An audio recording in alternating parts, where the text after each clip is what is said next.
So Dorin just cursed very loudly during the break. We got a lot going on here. I'm on a scavenger hunt to find my West Virginia jacket. It was stolen by someone here in the office, and they've got me on this wild goose chase.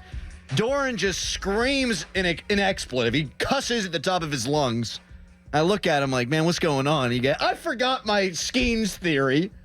We got Derek Shelton comments to go over before we dive headfirst into draft talk coming up at 7. Do you need me to get into the Derek Shelton clip, and we'll do that topic first, and we'll come back to your Skenes theory? Yeah. Oh CT ESPN over here. Like, I can't remember anything. Unbelievable. At least CT ESPN's getting stuff right. I can't get stuff right. You can't remember anything. We are a well-oiled machine this morning. And we got people texting in saying this is their favorite morning show of all time so far. Wait, I think I got it. See, I was trying to filibuster there. All right, what do you got? Paul Skenes theory.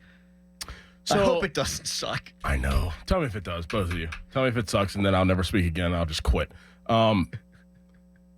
See, now I'm messed up again. No. Derek Shelton talking about... Okay, so the way that Jared Jones has been pitching, fantastic, right? Yeah. Fantastic. And, a very, very pleasant surprise. One of the best pitchers in baseball, one of the greatest stories in sports really going right now. Bailey Falter, if you want to go directly to the Pirates, he's been playing and pitching very, very well. Pleasant surprise. Crowley thought he was trash. He's not trash. He's pretty good. Did very well last night. Got them the win. I think when Paul Skenes actually gets called up, I think Mitch Keller will look at it and look at the situation like, I cannot get pushed down any farther. And I think that's when we'll see the truest form of Mitch Keller. Whenever Paul Skenes gets called up, he'll start to hit his stride then, and then he'll be in the mix. I think everybody's going to play pretty consistent, play the way that they've been playing until Skenes gets called up.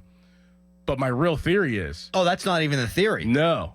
I think that to fans and people like us will be very, very underwhelmed by what Paul Skenes is going to do, maybe within like the first couple starts, because we have been accustomed to Jared Jones, Bailey Falter, and then Mitch Keller will start to come on the scene. That Skenes will not that we'll like. He won't disappoint. He won't disappoint, but we'll be like, whoa, where's the 102? Like, why isn't he getting 8 Ks? Mm-hmm. Because he got like 5. Why isn't he getting 7 Ks and he got 4?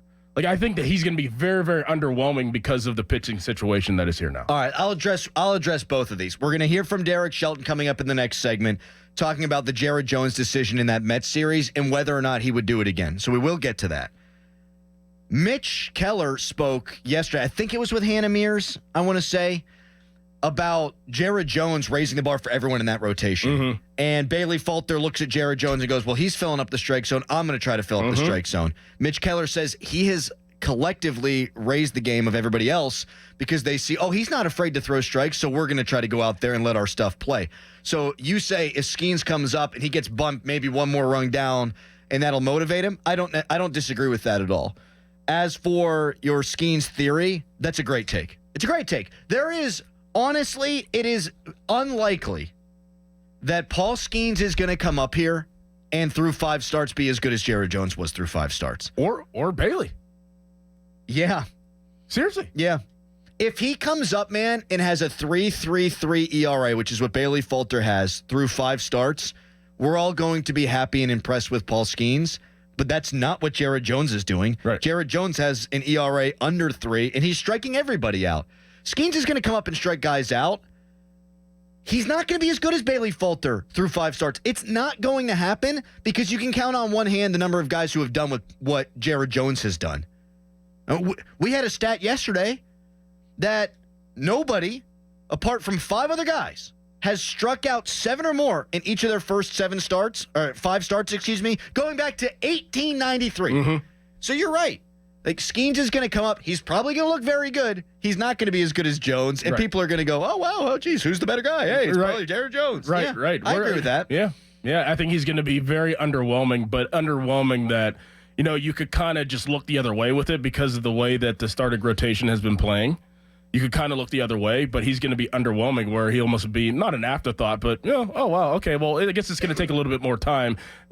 Jared Jones, though? Bailey, Bailey, but Mitch Keller's now, $75 million. Okay, that looks like him. Well, I just turned my microphone off. What the hell is happening today? The difference between Skenes and those guys is, while there was a level of expectation for Jared Jones, he has so far exceeded that. Yes. While there were zero expectations for Bailey Falter, he looks like Jeff Locke on steroids from when Jeff Locke was pitching well in 2013. Paul Skenes' expectation level is up here. It's easier to climb up the hill than to stay on top of the hill. Did you just come up with that? Yeah. TM. I like those theories, Dorin. He's starting so like the expectations are ridiculous right now. He's almost destined to like not fail but not do well. He's destined to be the second best pitcher on the staff this year. And no one would have thought that coming in. I think most people thought the second he takes the bump in Pittsburgh, he's far and away their number one starter. Yeah. And, all right, try to take that mantle from Jared Jones. And you talk about the pushing each other element of all of this at the competition.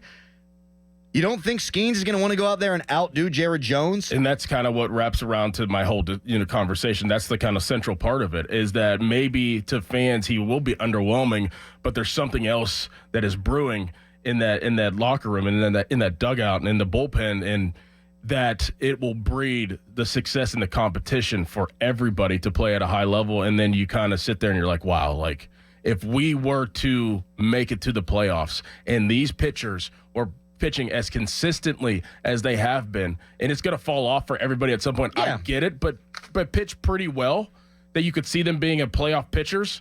Then you kind of see like, well, Jared Jones. Then is it Skenes? Is it Keller? Or is it Keller? Is it Skenes? Is it Falter? Like you got four guys. And Martin Perez has been pretty good too. Like you're in a pretty good spot.